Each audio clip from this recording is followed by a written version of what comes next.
AEW estimated to lose $34 million in 2023. Plus, we have an update on a major WWE return, and a popular WWE star is taking time off. It's all in the Cultaholic wrestling news right now. There's an eye-watering number for muggles like you and I, Ross. $34 million AEW are estimated to lose this year. But when your father's Shahid Khan, who really gives a toss? Well, I mean, there is that. That's the video. Thanks very much.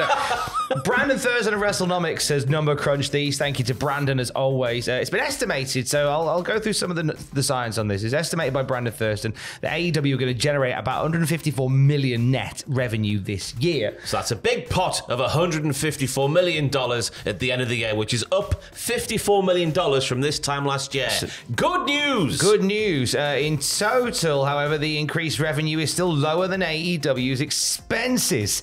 That and talent compensation is also estimated to cost AEW around $85 million per year. Media and event operating expenses add $66 million to outgoings. Consumer product licensing expenses and general expenses bring AEW's estimated outlay to just over $188 million. And overall, WrestleNomics estimate that AEW will have an earnings before interest, taxes, depreciation, and amortization of $34 million of losses for the year.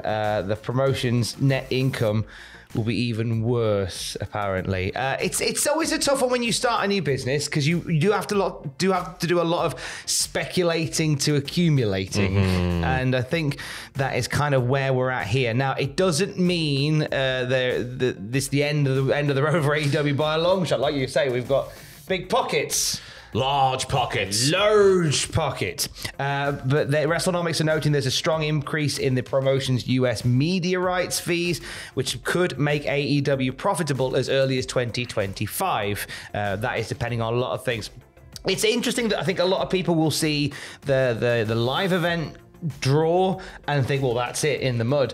But it's weird that we now live in this time where you don't necessarily need to sell full houses to make all that money. Exactly. The biggest earner is the TV rights deal, and as more AEW happens on TV over many years, you'd expect them deals to get stronger and stronger and stronger as we head off into the future. And of course, I guess you got to factor in as well the fact that AEW booked all these massive arenas way ahead of time, and they can't get out of them. So when the time comes that they can move to smaller arenas, which I think we're all in agreement they should do, just to make it look full and make it feel more alive inside the arenas, that obviously the bottom line will get a lot healthier as well. There is, yeah. So there's green shoots, as my old boss would say, in shockingly sad radio ratings meetings that we'd have every quarter.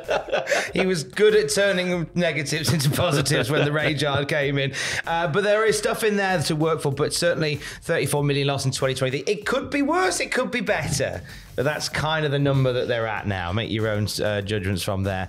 AJ Styles flavoured WWE news. Pretty much all the optics pointed to AJ rocking up on Friday, but he didn't. Yeah, PW Insider basically confirmed that, saying it's just a matter of WWE creative in terms of when AJ Styles comes back to our TV screens. Gallows and Anderson are back. PWI continue. They have been backstage for the last couple of weeks on SmackDown. The initial plan for AJ was to return about 3 weeks ago, and they just changed their bloody mind, didn't they? Just changed their minds. I feel like with the Rumble around the corner, why not just make him a nice surprise at the Rumble again? And that's what we need, Tom. More surprises in the Rumble. Oh, yeah. Am I right in thinking that it would be next year 10 years since AJ's surprise turn in the Rumble? Or have 2016, Tom. It was 2016, wasn't it? 8 years. It was 8 years It feels ago. like 10, but it was 8. It was so we're nearly at that point, because that was a, pun intended, a phenomenal debut. It was a perplexing one for Roman Reigns as well. His confused look just being the whole AJ Styles debut of,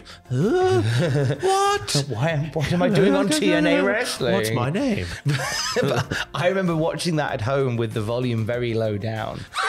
Because this is before I was doing all this, and I just liked staying up late and watching the wrestling and not having to write about it and stuff. And I remember watching it, and even though the volume was down, Alex came in and went, Can you turn that down? The roar was that loud from his debut that even the volume on 2 made it sound like it was on 10. It was great. So that'd be a nice place to bring him back. A nice spot in the Rumble, maybe. Yeah, you look at the landscape on SmackDown, all the big feuds are pretty much tied up at the moment on SmackDown, you would say. So why not wait until the Rumble and WrestleMania season to get AJ Styles back in there for a WrestleMania match? Exactly. Or a feud. CM Punk flavoured news. But a little bit of how the sausage is made. When I put these news videos together, I always put little titles for each of the sections that we go to. Very rarely do I reference them. They're just there for just to keep us right. The caption I put for this one is CM Punk is happy and people are shocked. Here's Ross Treadle with more. Yeah, PW Insider once again giving us this most shocking news that CM Punk is happy. They say one thing everyone has been amazed at when it comes to CM Punk behind the scenes is the level of happiness and excitement and pure radiance. Pure radiance. Pure radiance of happiness that people have seen on the part of CM Punk. Everyone that has interacted with Punk, including people who have told me in the past they don't like him at all, have said they've been pleasantly surprised and even shocked at not just the level of warmth he's shown, but the level of excitement he's shown and the level of happiness that he's shown. It's nice to hear. It is nice to hear. Top story, CM Punk's doing all right. PW Insider go on to say just the fact that usually when Punk would walk around in the old days, it was just anger that radiated off him. He would do his job, but he didn't seem happy to be there, and he was ready to fight with everybody. There's sort of this feeling with him, and again, this could always wash away, but there's a feeling of this is the real person who's showing how happy he is to be here. I remember stories of him behind the scenes in WWE before he left. Like, I remember he had a meeting with John Cena, they were having a match, and he was just completely fed up by that point. That was the whole thing when they went, let me give you a pile driver. And there was a whole thing that he did about that, and there was a few like, so hey, if he's having a nice time, then everyone's having a nice time. Yeah, I'm going to say what I said on the podcast a little while ago. It can't go wrong this time with CM Punk. It can't go wrong. He's got the schedule. He's got the Brock schedule. He's going to get his feuds like 6 months in advance before getting them. Surely he'll have work like that, so it can't go wrong. It's going to go completely seamlessly until he wants to hang up his boots in about 5 years' time. And then it'll all kick off.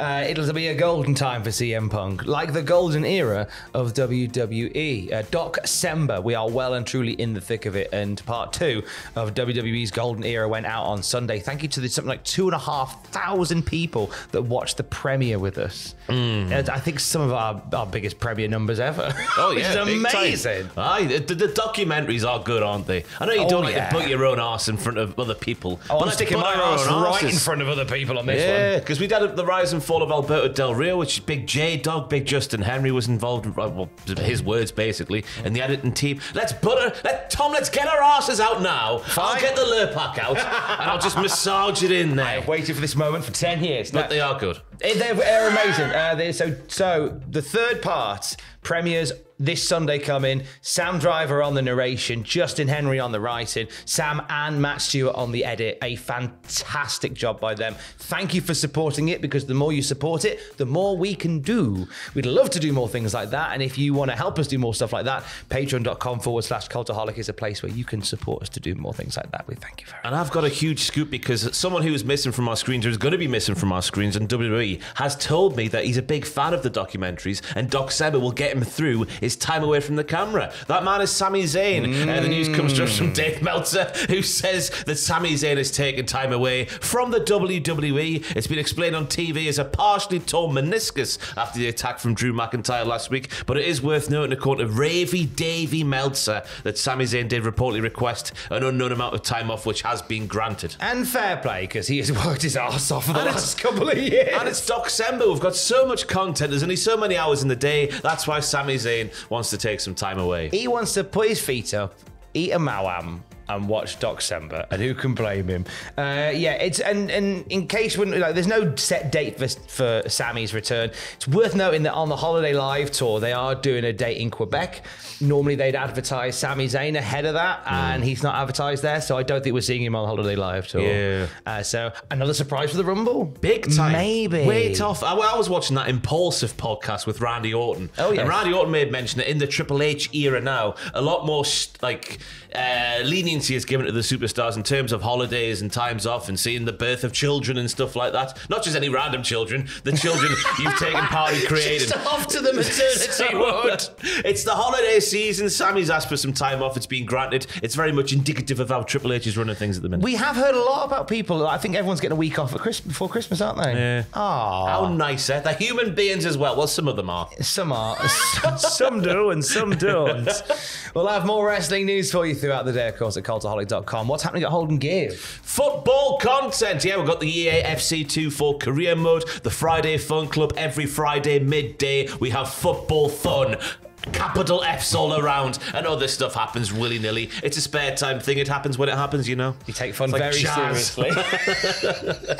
Jazz happens. They take fun very seriously over at Hold and Give, and you can join them there as well. Links down there. For the latest wrestling news, check out Cultaholic.com. So nice. Said it twice. Stay safe. Love you. Bye.